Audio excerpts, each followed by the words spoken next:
worked out to be 32 days. And carrying Boston, doing all the jumps.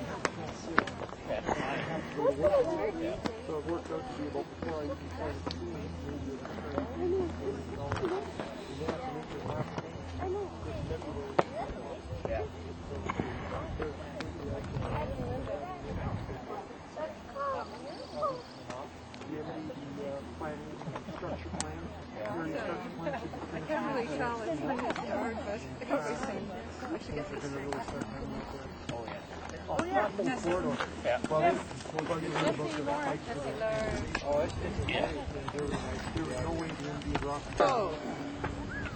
Take this a short stop and because massive amounts of lunch after eating.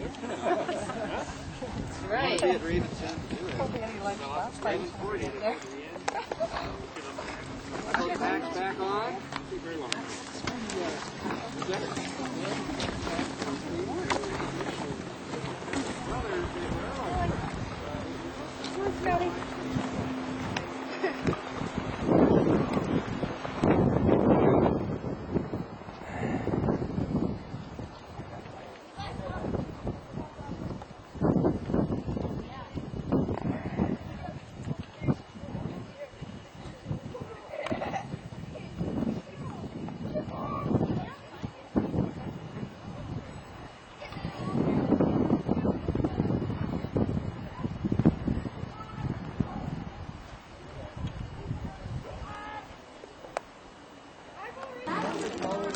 I got jelly beans and Twizzlers and like 20 pounds of stuff.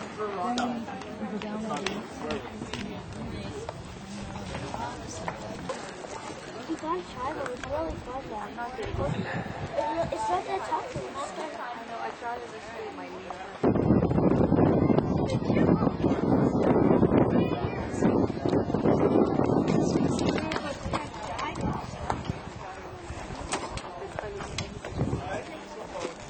And finally we made it up the mountain.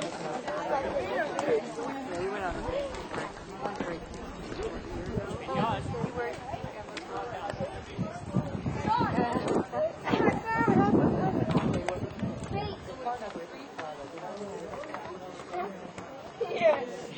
Perfect for kids.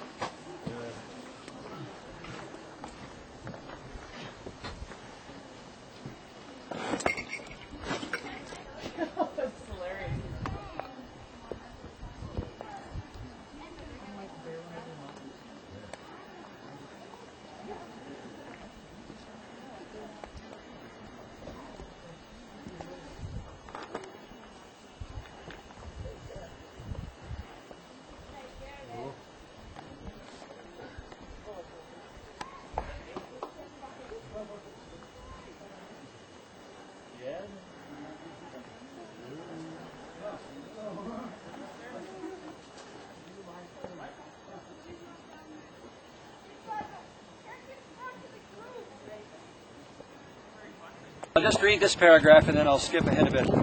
Of all the limestone mountains along the eastern front of the Canadian Rockies, Yamnuska is the longest, straightest, steepest cliff.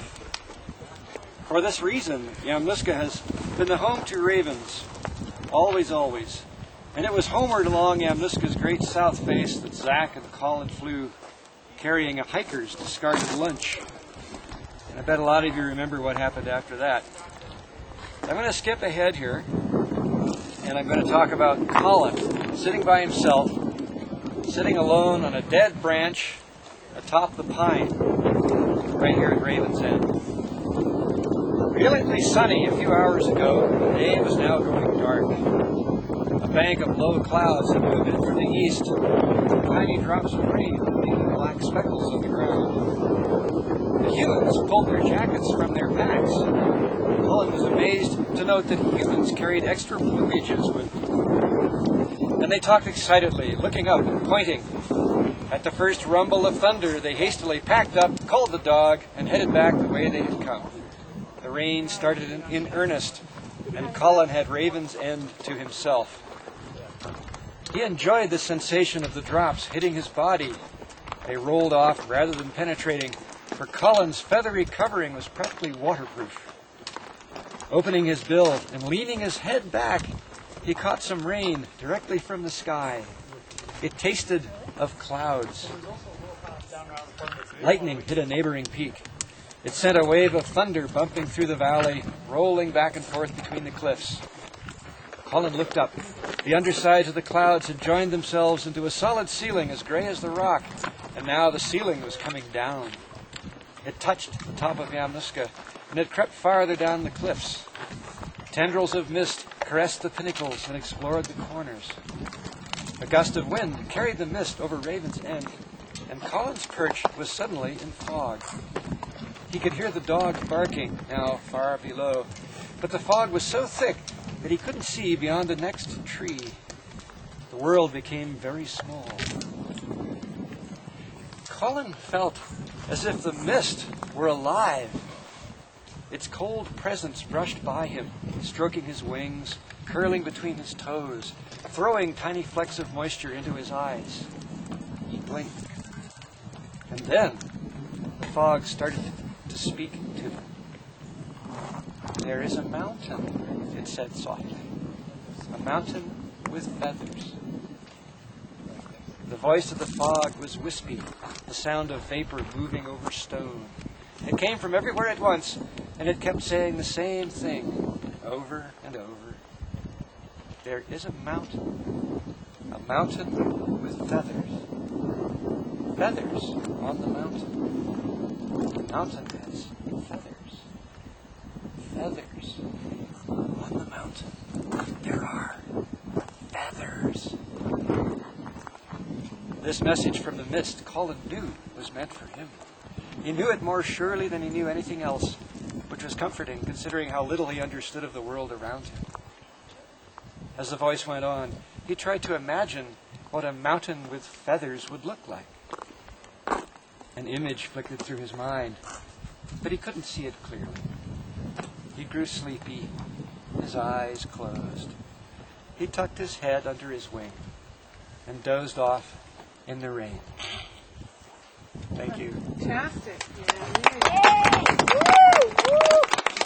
Remember that part? Let's go, guys. Are you on? We need a rocket top. Okay, so 3, 2, 1.